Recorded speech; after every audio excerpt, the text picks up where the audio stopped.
welcome, friends, to the Unwritten Earths Symposium. I'm here with my good friend, and hopefully yours as well, designer, thinker, writer, purveyor of fine amusements, Epadiah Ravishall. And I'm here with my good friend and with everyone's good friend. I wasn't ready for this. Designer, thinker, graphic artist, graphic design. Wait, what is? I don't even know what the title there would be. Graphic designer. Yeah, like you're a designer in general, but it depends on who I'm talking to in the context. My short articulated thing is graphic artist, but when I'm talking to someone not in games world, I'll say I do graphic design. You know, depending on the project, I might be more pure design or more, have more free of a hand, but I want to preserve my ability to have that freer hand with the work. And so I think graphic artist captures that a little more particularly. This is certainly something I've never thought about, as you can tell.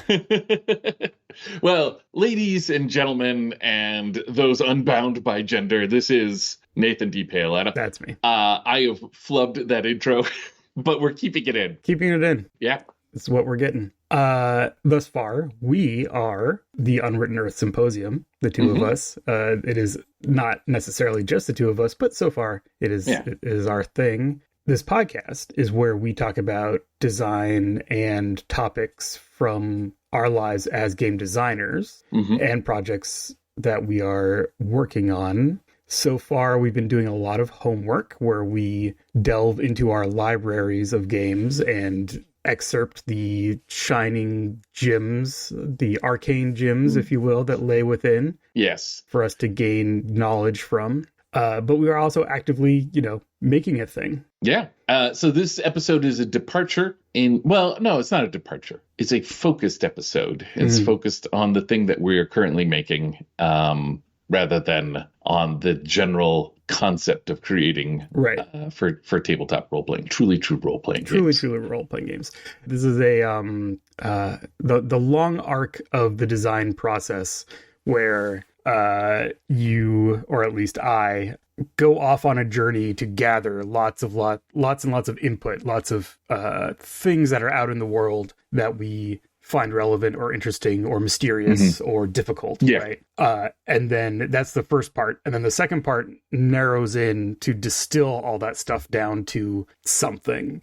The earlier episodes, the rough season 0 of the show, have been a lot of the expanding part. And then this is, I don't know if it's just going to be this episode. We'll find out as we go forward. But what we're going to be talking about today represents the narrowing part where we're not inputting, we're not gathering stuff into our brains anymore. Now we are putting things down onto the page so that we can distill it down to like a new thing. I have this mental model in my head that I've talked about a little bit in the past. I don't know if we've done it live on one of these episodes, but definitely in Plus Expenses, which is our companion piece for those on our Patreon.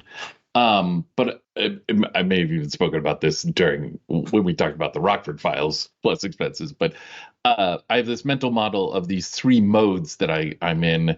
They all begin with C because that helps me keep it in my head. I hate this first word for it, but the one model is consuming. And that's where I read or just enjoy media, or it's not a passive consumption. I mean, we obviously, like we do with the Rockford Files, we sit and think about each episode as we talked about it and whatnot. And then there's the creative mode, which, again, I don't like using. I really dislike the terms that I'm using here. But that's where I'm just coming up with the ideas and the things that I'm doing. A quick interjection. I feel like the terms you're using are fine, but the world has redefined them away from how you are using them. Yeah. And then the final mode, I shouldn't even characterize it as the final mode because you dip in and out of these all the time. But the other mode is the crafting mode, and that's presentation as you want the world to see it, which involves a lot of creative thinking and a lot of consuming. They're all blended together, but like we are currently in this project more on the creative and crafting modes, right? Yeah. Like we're putting it together now. We should talk about the project though. Epi, what's our project? Oh, it's on me. Okay. Here's the deal. The Unwritten Earths Symposium years ago uncovered a rift in reality. It's the only way. A tear in reality. It's hard to describe. Who can say? Yeah, it's at least a 4, maybe 5-dimensional object. We're not entirely sure. But research continues. It is a portal of sorts, a dreamlike portal that allows us to go between this Earth and into what we assume is the library of the Unwritten Earths, wherein we can page through the volumes and tomes found therein and discover things that have yet to be written, I guess is the idea. But like a dream, you don't remember it all when you get back. There we discovered a magazine called The Adventurer Hobbyist, and it contained a multitude of ideas from across the different worlds. There are different versions of the magazine from different Unwritten Earths. And what we are doing now is collating a sampling of some of our favorite features from the 2025 run of the Adventurer Hobbyist. That's right. Hence the Adventurer Hobbyist Annual 2025. Now that I've told, we're not going to call it a lie, but we're not going to call it the entire truth. You want to explain what it is? The Adventurer Hobbyist Annual 2025 is a collection of what we are calling system-adventurous, truly true role-playing game, TTRPG scenarios, but a little more expansive than that. So it includes discrete scenarios. It includes a map that is both an adventure map and also a mini game. It includes ephemera about little things like names and locations and little bits and bobs that you can pull either for the scenarios that you're playing or just have them in your brain for any game that you're playing. It has some incredible art by a panoply of artists of different styles, but I think it's gelling pretty well in terms of how each of them is paired with each of the scenarios, which is fun. That's the main stuff that is in this publication. We just call it the annual, hey, what's our schedule for the annual, or what are we working on for the annual today, like that kind of stuff. When I've been talking about it, I've been mostly referring to it as a collection. It's not really it's not a game, it's not a standalone game. It includes at least one, maybe 1.5 games right now, but it's not a standalone game. It's closest to a magazine, right? It's a omnibus version of a magazine that doesn't exist. Exactly. But in terms of why would I be interested in this thing? It's because of the scenarios, the adventures that lie within. And we'll go into them in a minute. But the key here is that they are designed to be used with different games, whatever game you play at the table with your friends, your preference. But they are not system neutral. They are not agnostic. Right. Each of them is oriented towards a certain sphere of game, a certain kind of game, mostly the ones that we like to play. Right, yeah. We're creatures of habit. Part of each one includes tools and guidance for playing it within a certain with a certain approach. And then there's some particular games that we are including particular call outs to, mostly like our games because we know them. But that's the high level. I think what we wanted to do with most of this episode was talking about the actual scenarios. Let me give a rundown of the 3 scenarios that can be found in the annual. All right. So the first that I'm going to talk about here, it will offer up as a preview, is called One Night Only at the Veterans Lodge. The situation is that you're going to be playing some indie pro wrestlers sometime in the 1900s. Late 1900s. The 1900s we all remember. Well, I don't know about you. I don't know how long this podcast will last. But anyways, the late 1900s. Late enough that there's a tour bus. Yeah, late enough that there's a tour bus. They've piled into a tour bus. They're driving south for a show in the week over the weekend. But like on a Wednesday, they're passing through Ballowton, North Virginia, and the bus breaks down and they have to push it into town. That's where they receive the very poor news that it's going to cost them to repair it, and the part has to be sent out they don't have it on hand, so they're going to be there for a couple nights, and they're going to need extra money because petty cash is not going to cover it all. Fortunately, there's the enterprising young woman, SJ, who has offered a plan. She thinks she can book the Veterans Lodge. The people in this town love wrestling, and if they're willing to split the door and the raffle with her, and that they would accept all comers because some of these people are going to want to wrestle. That solves everyone's problem. Yeah, everyone's problem solved. Let's do it. All right. Spoilers, I guess. Yeah. I don't know. But so it's not a spoiler in terms of like reading it. I guess it might be something you might choose to keep as a twist, depending on the approach that you're using for the game. So the twist.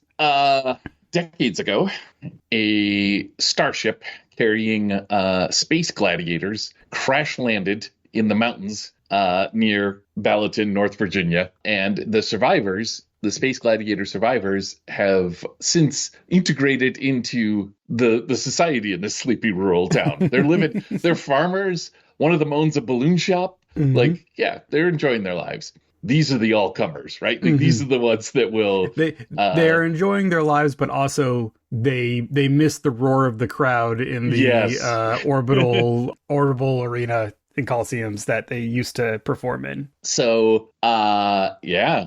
So you're gonna end up facing Commander Roach and the Dog Stars and the Ineffable Nebulex and the Sword of Arcturus, and best of luck to you. Yeah. That's good luck. Yeah. Let's see what you got. We'll get into approaches and how they affect everyone after we do this. But like, what do you got for the one of our other ones? So another of our scenarios is titles are dependent on how they look in the art. Right. We are recording this far enough in advance of when you will be hearing this that some of the specific titles and language will probably be tweaked, but should be pretty clear once we get there.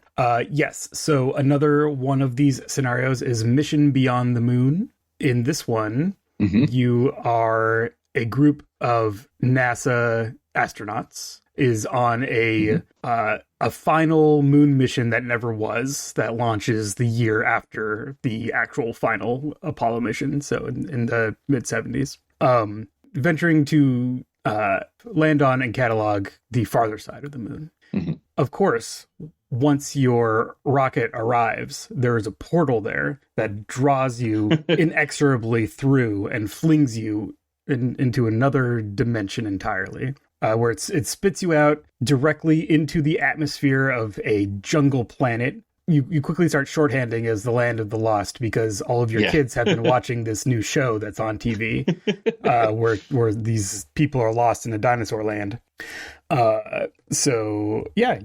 are NASA astronauts who end up on a jungle planet amidst a struggle between two wizards.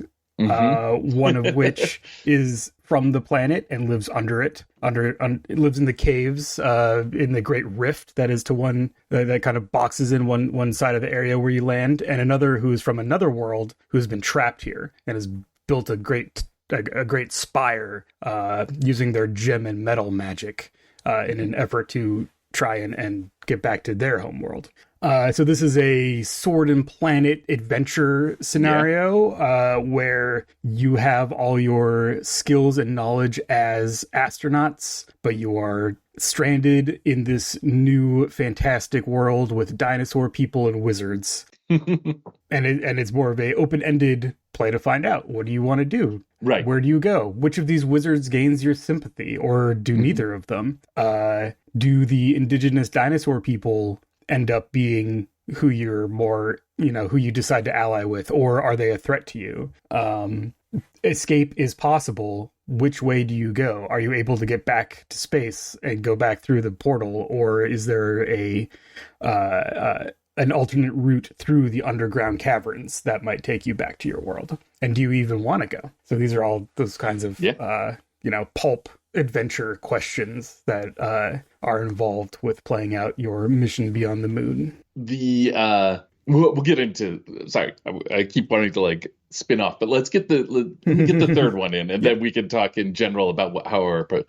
So we were talking about things in flux. This one is the most in flux right now, and part of what's in flux about it is that I don't have a honed pitch. But let me try it this way, because this is how I tossed it at my a friend of the show, Evan Torner. This one is called, so far we're called, we might have to change this title if we're Mission Beyond the Moon. Because now we have two Beyonds. That's fine. That was a placeholder. These titles were placeholders when we first did it. Maybe we'll talk a little bit about how we started all this in a moment. But for now, let's just call it Beyond the Cul-de-sac. And this one takes place again, roughly around the same era. This is in the 1980s in an unwritten Earth that if you didn't experience growing up, you certainly experienced some version of it in Stranger Things. You've experienced the media that the people who grew up are reminiscing about in their current work. Yeah. This is a little neighborhood made up of like an allotment. So there's a bunch of streets that are like, if you think about it, they're just like branching from one main street, and they eventually all end in dead ends. So it's not like an area that somebody would just drive through. I don't know why that's important to me, but I just wanted to put that. One day, presumably overnight, one of these streets was extended and a bunch of McMansions showed up. And none of the parents, none of the adults living in the ordinary part of the street seemed to realize that those mansions weren't always there. Like there's nothing about it that seems weird to them. But the kids obviously are like, something is wrong. Those weren't there yesterday.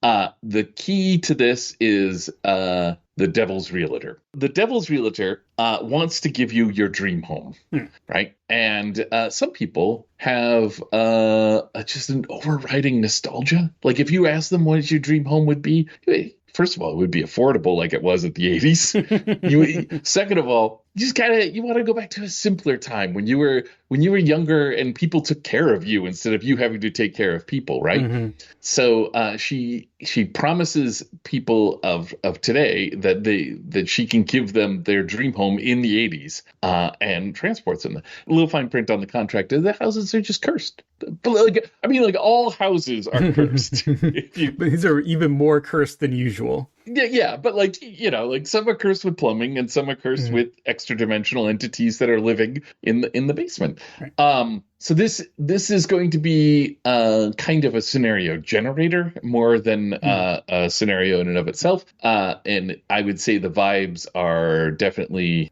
touch points are like Stranger Things, but also if you, like me, are a fan of Friday the 13th, the series, not the movie, but the TV series Friday the 13th. If you're not, look it up and just listen to the theme music. It's worth it for that alone. I think like any of those kind of like anthology horror kind of things, it kind of has some of those things where it's like in this house there might be creepy dolls, and then in this house it's someone who performing a ritual to summon a demon, and in this house it's people who like eat way too much, and that's really creepy because what are they eating? I am just now realizing that the original pitch was that only the kids are aware of it, but I think that that's going to depend on your approach. Like it's certainly possible for adults to be like, wait, this is weird. So basically you're generating scenarios that are houses with families in it who have a curse, and you're the basically the people that lived in this neighborhood before they showed up, who maybe have to help them out or maybe drive them off. Like, who knows? Like how the family engages with the curse. And that one, like I said, is the most in flux at the moment, just because we've been focusing on the other two. That one I've been shorthanding it as an HOA crawl because I like the idea of you'll be able to establish there'll be some generation for each of these houses and their curses, some kind of random table style generation. So you can treat each one as either a hex or a point depending on your preference.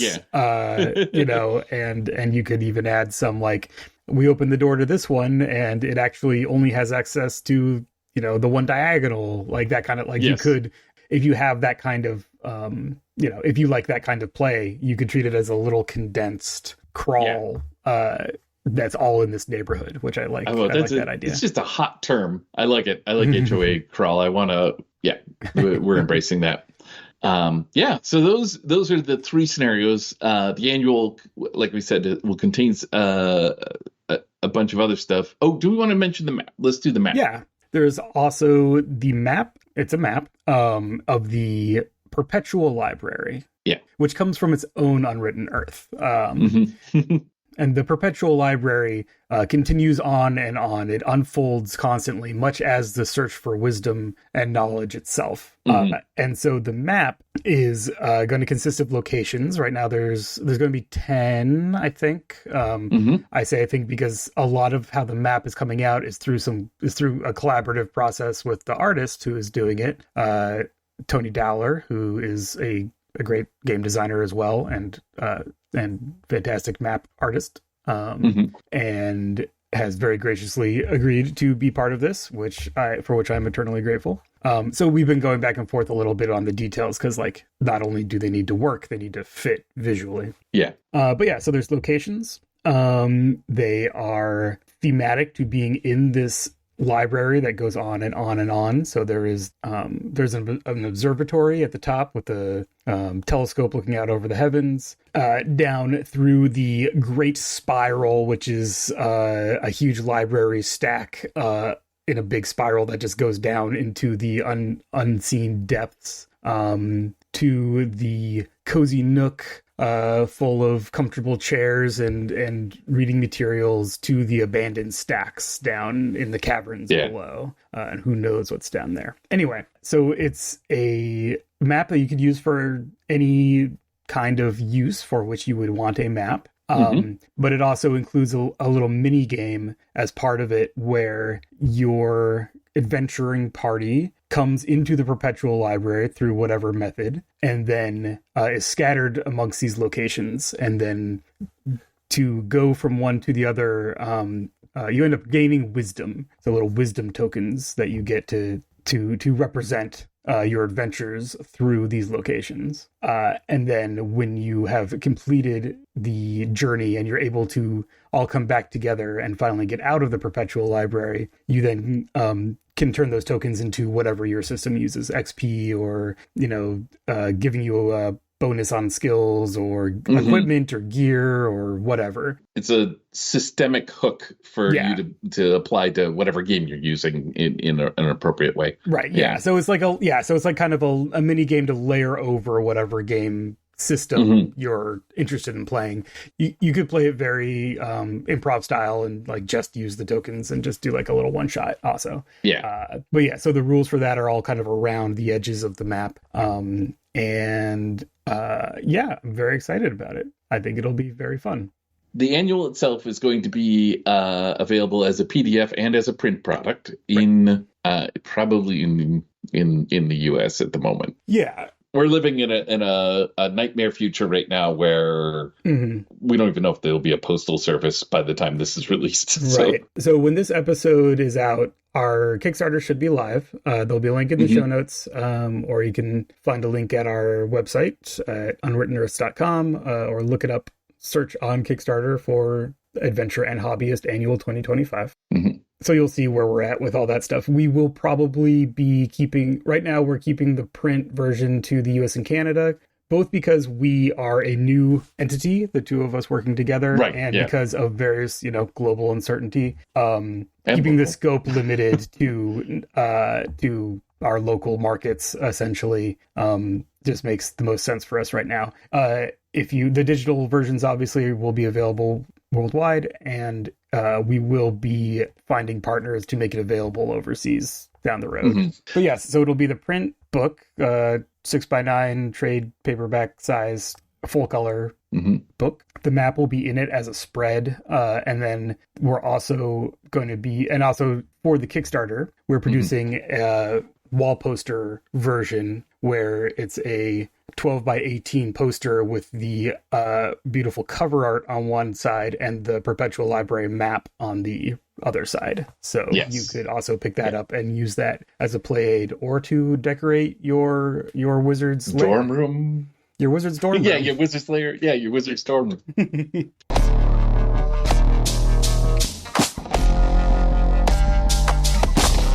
We've talked about approaches before, but let's kind of dive into that a little bit. Yeah.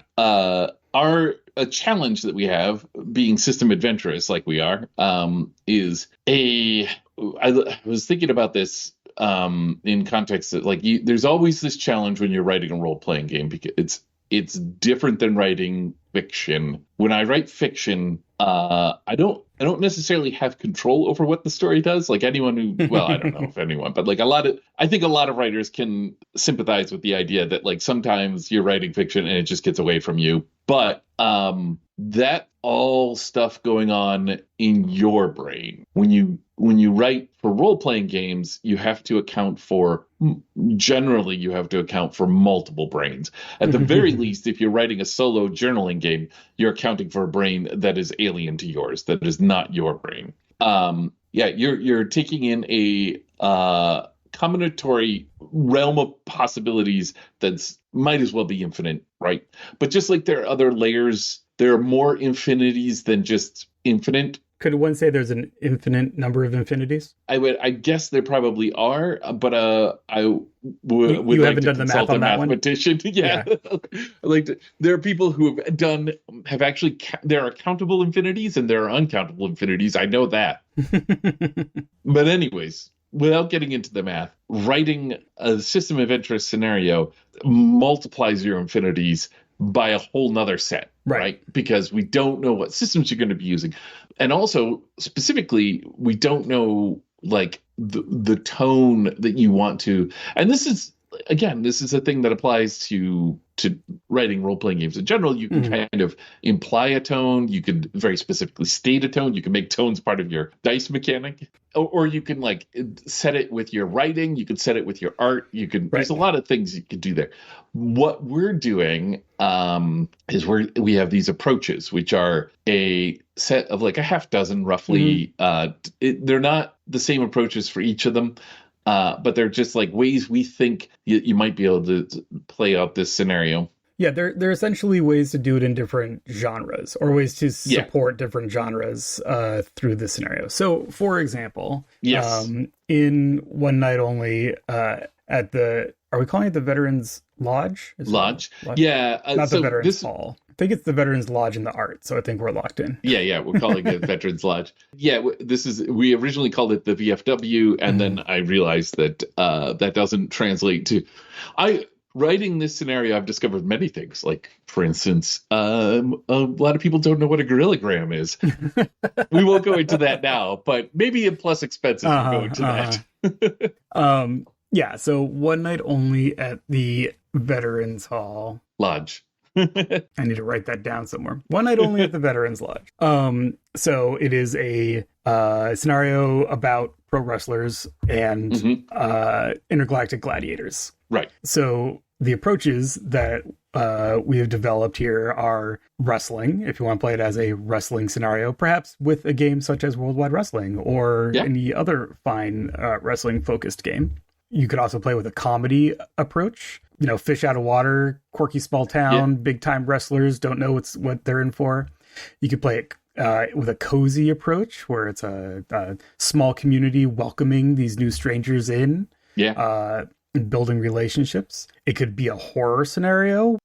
That's where you want to keep that twist as a surprise for the players, right? They're ready to take on all comers at the big show, and then the dude with 4 arms walks into the ring, and they are destined for a blood sport to appease inhuman gods. Yes. Or you could play it as an adventure, like an adventure romp where it's the origin story for some kind of going off to space with the gladiators and getting off, into some another game entirely. So those are the named approaches in this one, right? Because those are different ways that we were like, oh, it'd be fun to play it this way. It'd be fun to play it this way. We were able to write characters that could point at multiple approaches. Right. Mm-hmm. We can write situations. One of the things that we focus on in this one a little bit, I think we're having it in all of them. This is a thing. This is an artifact of the fact that Nathan and I spent 8 years talking about the Rockford Files. Mm-hmm. So we include business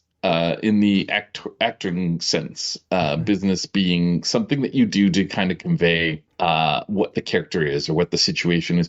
It's incidental to the main focus, the main action, right? Right. There's some great examples of business in the Rockford Files, like just like what would otherwise be an incidental character is turned into like a memorable character. I just watched an episode of the Rockford Files because I'm back after a pause. I'm back just watching for fun. And there's a very brief scene with one of the protagonists who's a ex-mob guy who owns a restaurant. And he's in trouble because his silent partners are trying to take him out so that they can take over the whole business. There's a scene where we just cut to him and he's in a bar and he's arm wrestling with a dude wearing overalls and a construction worker's like helmet, like a hard hat, like a yellow hard hat. Yeah. And they're arm wrestling, and then he wins, right? And then he and the guy are like laughing and talking about all the great times they've had. And then he's like, you can get me those blueprints, right? And the guy's like, what do you need them for? He says, he's like, you're right. When you do a favor, you don't ask why. And like, that's the scene. Yes. The plot of the scene was, oh, there's some blueprints that will be important later. Right. But like, we get the arm wrestling. We get they're both ex-cons, but he's in a powder blue tux and the other guy's a construction worker. But like, they owe each other, right? That's all business that tells us a little bit about the character, tells us about the story, and was not necessary for like that plot beat of like, get me blueprints. Yeah. So we've littered these things with seasoned. We've seasoned these things with business throughout. Like it's called out, like it tells you here's a bit of business. Sometimes it's on a character to kind of get across something about the nature of the character, but basically it's just like a sentence of something you can have as you're describing what's going on, very much in tune with that, right? And like, for instance, the mechanic, when you're pushing your bus into town, the mechanic leans against a pole outside of his shop and is just like polishing a bit of chrome that he has to put on a car, and just watches you as you push your truck to a shop called Phil's Garage and Tow. He can tow, but nobody's asked him to, so he's just gonna watch. Business. Yeah. In Mission Beyond the Moon, one of the gym wizard, the first time you meet them, there's a bit of business where he puts a small polished stone on his tongue and swallows it, and then he can speak to you in your native languages, but in a stilted, not really understanding the syntax way. Yeah. Business.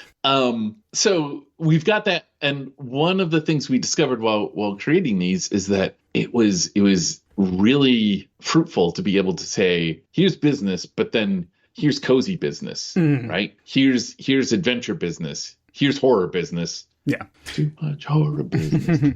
I've been laying it down. And so you could make your decisions, right? You could look at it and you're like, I want to take this approach, and you're going through and you see cozy business.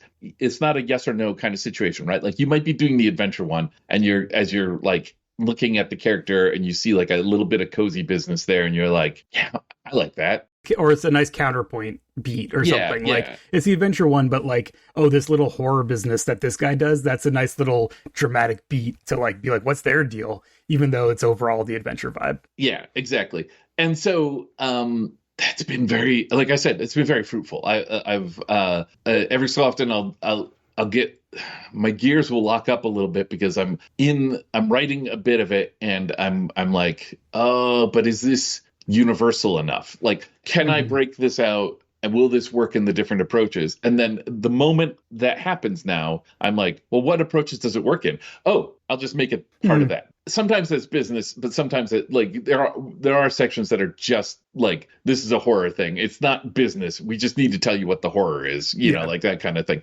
But it's a nice way to like just kind of like be like, oh, I'm grinding my gears here because I don't know which of these paths I'm taking. I'm gonna just take a moment, think of which path that belongs to, and just say down these paths. That's how it's going to work. Yeah, it's been a really fun process because we're not really going to know until people try these out exactly whether we've hit the right balance on this stuff, right? So it's a bit of an experiment in that sense. But from the design side, it's been really interesting because I mean, I've written like some scenarios for little things here and there or as a part of someone else's, game or something. But most of my game design is, bespoke system for the thing you're doing. So stepping back with these and being like, all right, the design here isn't rules and mechanisms. The design here is parsing out which fictional things matter and why, and how do you put them together into their components so that someone can, read through it once, be like, okay, cool, I want to do this. And then sit down at the table and be like, all right, we're playing the game. And then be like, okay, but wait a second, what should I do now? Right? You have that moment where you're like, oh, I'm excited about this, but you don't really remember all the details. And then you have to go back to the text to be like, wait, how do we do that? How do we make that roll or whatever? So in this case, oh, right, I want to run this the horror way. What should I do here when my players they're ready to have the big tag team match? And then you can go back to the text and be like, oh, here's some horror business that I can bring in this moment and just give you those little pieces to I'm mixing metaphors here as are they stepping stones to help you get through the river, or are they markers along your path to help, they're little bits and pieces. Well, tell me what you think about this. I'm kind of coming from a place of what you're doing, your players, the games you like, the style of game you like to play. So what I'm trying to give you is things that will be helpful to you when you need them. But then if you don't need them, you're not losing anything out of the story if you just are I'm not going to do that. Or this character doesn't work for me, or this character isn't relevant, even though you've given them 6 pieces of business. Obviously you love this person, but they're not relevant for my story. It's okay, everything should still work if you're just Uncle Ray actually isn't that interesting to me, or whatever. Yeah. Not that anyone would find Uncle Ray uninteresting, but come on.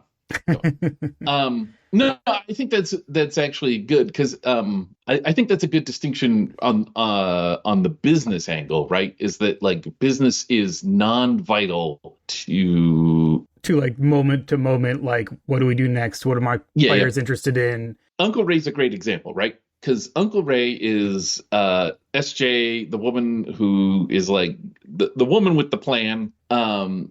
Uncle Ray is her uncle. He owns a farm. He can put the wrestlers up if they can get if they don't mind sharing some rooms or whatever, and doing a little bit of some chores, a few farm chores, just a few things he needs to get done.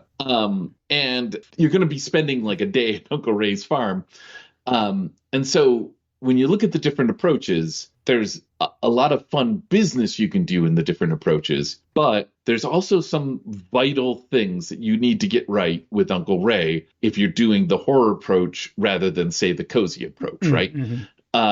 There's definitely horror and cozy business, but you need to understand as the GM what is Uncle Ray's stance in all this. Because Uncle Ray's a nice guy and he wants to get along, he wants to help out. He believes if the cosmos drops someone on your doorstep, it's your duty to take them in, right? That's Uncle Ray. In the cozy scenario, that's great, that's perfect, wonderful. No notes. In the horror scenario, if Uncle Ray knows that they're due to die in blood sport, what's he going to do? That character is, and in this particular scenario, in the horror version, Uncle Ray is afraid to tell them, so he's trying to, and he's being observed, so he can't just tell them, but he's going to try and let them know. And that's not business, that's vital. right? Mhm. Like that's a vital difference between. That's more part of the approach, capital A. Yeah, Like, exactly. like if you're doing if you're playing this as a horror game, Uncle Ray needs to act like this. Yes. But then there's business that feeds into that, and that's fine. Yeah. So yeah, it's a really interesting thing to navigate, and I'm excited about our solution to it. Right? Mhm. Like, yeah, me too. It's not only allows us to categorize things, but also it's generative. Like it has caused me to come up with things that I wouldn't have otherwise, and just in game design in general, that is a wonderful moment. Like it's a mitzvah. Yeah. When you come up with like a little mechanic that does that, you're like, oh yes, that's it. That's the one. Not just, hey, this puts everyone in the right box, but in like this puts them in the right box, and they're making a little diorama on that box. And I wasn't expecting that. I want to take a minute just to talk about something that I found really nice that kind of, I think, has happened kind of organically as a product of our interests, but that each of the scenarios, I'm also kind of including the map, have ended up at different scales or kind of like in different living in different places when you think of like an adventure. All right. So what I mean by that is originally, I think we're like, okay, scenarios, we will do 3. They'll be thematically distinct, like in terms of like who the characters are and what you're doing. And then we're talking about what turned into the approaches, how to organize that kind of stuff. And we kind of sketched out like the basic pitch of those 3. And I think originally, at least in my head, I don't know if this was something we talked about, was like, they'll be kind of roughly equivalent in page count, and they'll be kind of like, we're establishing kind of a model that we can then replicate through different scenarios. But as we've gone on, I think they've each turned into kind of a different thing. So like One Night Only is kind of like a path. Like you're going to start here, and there's lots of things you can do while you play, but like the goal is to end up in the ring, right, on Friday night or Saturday night, whichever night. A Friday night, I think. Friday night, yeah. So if you obviously you can do anything. If you end up going off in a different direction, you don't ever get to the ring, that's fine. That's your game. But if you're sitting down at a convention to offer it at a table and have people come and play, you'd be like, all right, we're going to start here and we're going to end in the ring, and everyone's going to be on board. And that's like the path, right? Mission Beyond the Moon, on the other hand, has turned into more of a expansive play to find out scenario where there's going to be a starting situation, and there's going to be this triangle of the 2 wizards and the dinosaur people that your astronauts land in. And then you play until you are done, right? Like you play until you get to like a natural end of your story or whatever, or you turn it into a longer thing and go off out of the bounds of the scenario as written. And that's more of I guess what I think of as like a traditional scenario, maybe, or traditional adventure. It's a starting situation. Yeah. It feels like Act 1. Yeah. Right. Yeah. And then how you deal with Act 1 is how you're going to.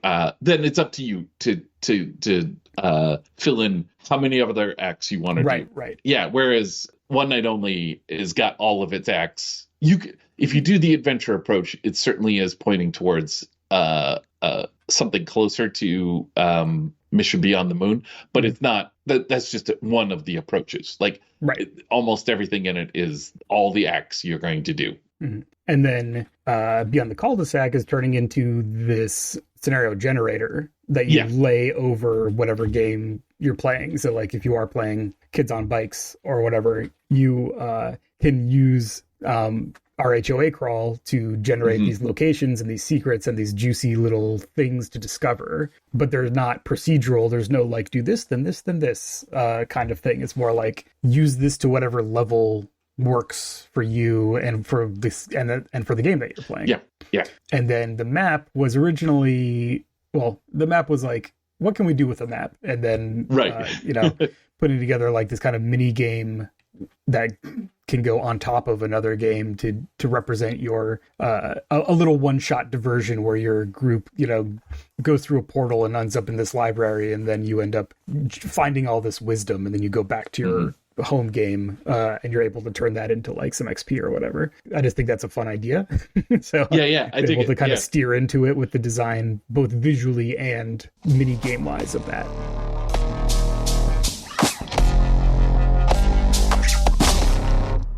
anytime you start a project, I never know the finished right thing.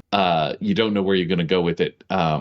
Okay, so let's talk a little bit about the origins, because I think that I promise not to go on too long, but as you may have heard during this podcast, Nathan and I have had a previous podcast for many, many years where we talked about the Rockford Files, and we ran out of episodes of the Rockford Files. We did talk about it for longer than it was on, because we were not doing 26 episodes a year. and my knees are in better shape than James Gardner's knees were at the end of the Rockford Files. So we got to the end of that, and we're like, what do we do next? What's our next step? As two game designers who have been talking about the Rockford Files and kind of using it to talk about game design in the beginning, but pretty much we ran out of the lessons to learn because they were in all of the episodes. Yeah, they were well-learned lessons, and it was just practice at that point. So one of our kind of ongoing jokes is like, at some point, someone's going to ask, why aren't you guys doing a game design podcast? Right, yes. Here you are. And here listening we are. To that. So we spent some time, honestly, I don't even know the order of events in here, but we spent some time trying to figure out what that podcast would be like. And we're still doing that. But at one point you brought up the idea of we should start publishing together. There's a certain mesh to this is a reoccurring event where I'll be thinking about a product, we'll be talking about it, and I'll be specifically designing this product to avoid my, I'm just gonna call them weaknesses, my challenge points, right? The parts where I'm this would be hard for me to do, layout or something like that, and then Nathan would be I'll do the layout, that's I'm a graphic designer. And I'd be like, oh, that's right. Yes, we have complementary skills, I guess is what it is. Yeah. And so, obviously we had this ongoing thing that we did for a long time. And there was a part at the beginning of the Rockford Files podcast, we were like, well, we'll see how it goes, right? Yeah. Because who knows how long we can keep this up. And then we ended up getting to a point where it was like, well, we might as well finish the show out. Yeah. Anyway, it was evidence that we can do a long-term project together. Yeah. It's kind of part of it. And, I was looking at my publishing life and feeling like anything that I wanted to do that was going to be a next step, an expansion, felt like it was I just didn't have enough time. I didn't have the skills. I didn't have the motivation. Yeah. But what I was seeing was people and groups doing the kind of stuff I wanted to be doing more of, had more than one person involved. I was like, yes. Maybe it's not that I'm not good enough, though obviously I still have room to improve, but maybe there's something about more than one person working on a thing that makes it possible to do bigger and better things. Yes. So that conversation and the what's our next podcast conversation happened kind of simultaneously. And we ended up being like, well, we can do the podcast as part of this larger partnership. Right. And so that brings us to, I guess, a month of us going back and forth trying to figure out what we're going to name it. Right. Which is fun. It was a very lots of good ideas that I think one of the things I like about how we're working together is that we do come up with a lot of good ideas, but we're not we're like, oh, that's a good idea. Let's sit with it. We don't commit to it right away but we do eventually commit to it, right? Yeah, we have a pretty good timeline from starting to think about a thing to being like, yeah. And we will now make sure that the thing that we've chosen, we will develop that into what we want it to be, whether it was the perfect thing at the time or not. So Adventurer Hobbyist as the title of the annual, as this fictional magazine, we played around with a bunch of different names for that. And part of it, some of them we liked, but it turned out they were actually the name of an existing magazine or an existing game product in a different genre or something. So there's that, right? And then this was hitting this thing where it's well, is it a problem that it sounds too generic? But then being well, but we can play into it Field and Stream. That's what we want, right? Yeah. I don't know. Like Scientific American. Yeah. Yeah. Popular mechanic, right? Like Yeah. we ascribe meaning to those titles because we know what they are, but those are very generic. Like Scientific American is a generic ass title. All right, so it's an annual. We do intend to do it next year at least. Yeah. God, I don't want to predict the future, but like the point is that we intend to do it every year if we can. Yeah. So we wanted a title that didn't lock us in Mm-hmm. to something because we want to do weird things. So like this one is Caught Between Worlds is the theme, right? So that's like the title on the cover. But then the next year, maybe we want to do all horror, right? Right, yeah. And maybe we want to do one idea that, we have a little file of like some ideas to follow up on someday. Do one that's a cookbook. Do one that's a collection of zines and pamphlets in a box, right? Like, we don't want to be locked into this format, 3 scenarios, a map, and some other stuff. Like, that's not going to be every single one. But we're starting off with something that's understandable, graspable, something we could work on and start with. Because it was not just like, hey, what can we make? But also it was what can we make together so we can learn about working together, right? It's not just, I guess that's part of it. Like this maybe comes from like a war story situation, but like we made the decision to work together based on the fact that we work well together. Right. That is separate from like, hey, here's a vision I have. Who wants to help me with it? Mm-hmm. Yeah, that's a different kind of working together. Yeah, it's a different kind of working together. So we're not starting with a vision of a role-playing game that will unseat D&D as the number one. Like we don't have a pitch for venture capitalists here. Right.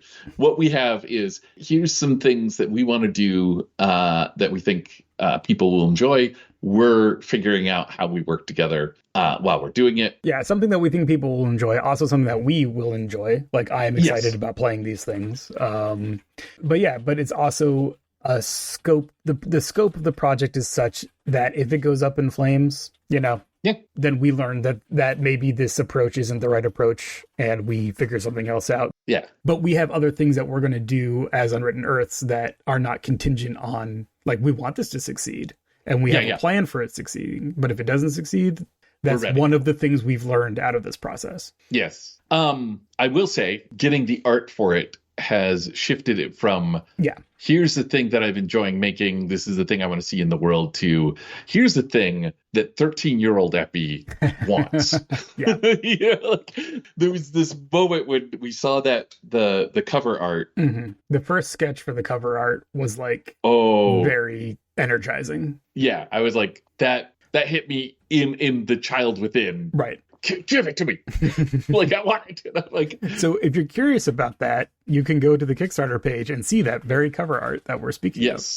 And all the other art we've received does the same thing. It just keeps hitting in different ways, right? Like I am definitely vibing on this product. Yeah.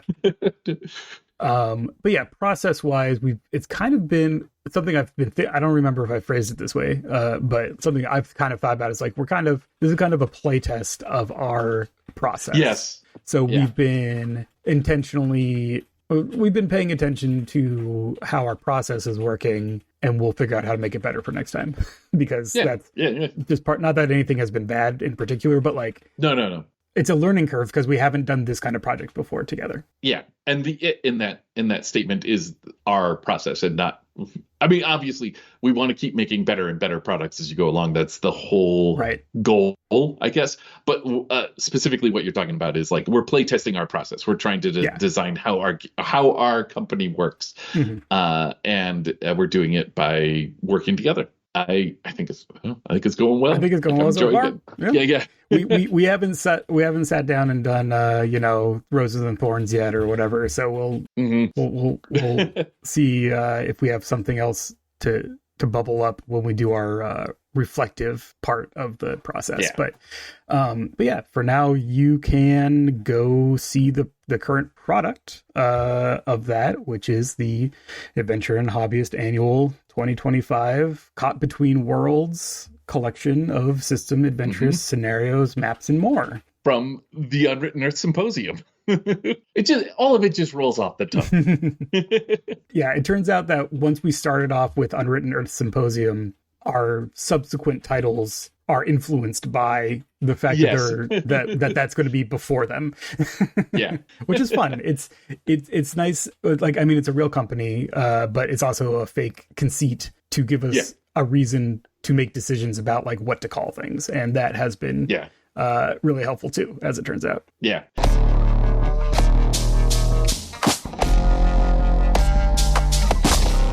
Do we want to assign homework for next time, or should we just wait? Because we do have a bunch of topics on deck for next time. Should we just engage with those topics and assign homework then? Yeah, I think that makes sense. Because I think right now we are going to be, as of when we do our next recording, we're also going to be in the middle of the actual campaign. So our homework sabbatical continues.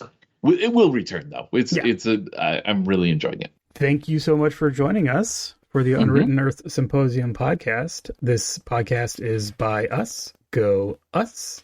You can find our links to all our stuff over at unwrittenearths.com. You can support us on Patreon at patreon.com/unwrittenearths. Patrons will be getting the annual. If you are a patron, you don't also have to back the Kickstarter, unless you want to, I guess. Yeah. So patrons of the show are the ongoing support that lets us do things like get art in advance of when the actual Kickstarter goes and stuff like that. Plus, we will be adding little patron exclusive things like the Pet Crimes game that is still in our back pockets. And patrons also get the second show we do plus expenses, which is the show we record after this show, where we kind of kick back and catch up on real life stuff and talk about like stuff we're watching and things we're reading and stuff like that. It's fun. I like it. And I think our patrons do as well. And that starts at $3 a month. If the one night only at the Veterans Lodge scenario sounds interesting, you can check that out. I mean, there's a link on the Kickstarter page, but also we will have it available for download at our itch, which is also available through our main website. But I believe that is unwrittenearths.itch.io. We'll have that, plus the other games we are starting to bring underneath the Unwritten Earths umbrella. Our music is by Will Yobst. Thank you, Will. Check Will's games out at goodluckpress.co, and also, they're on the internet at will.com. And our traditional sign-off continues to be, Epi, have we made a game yet?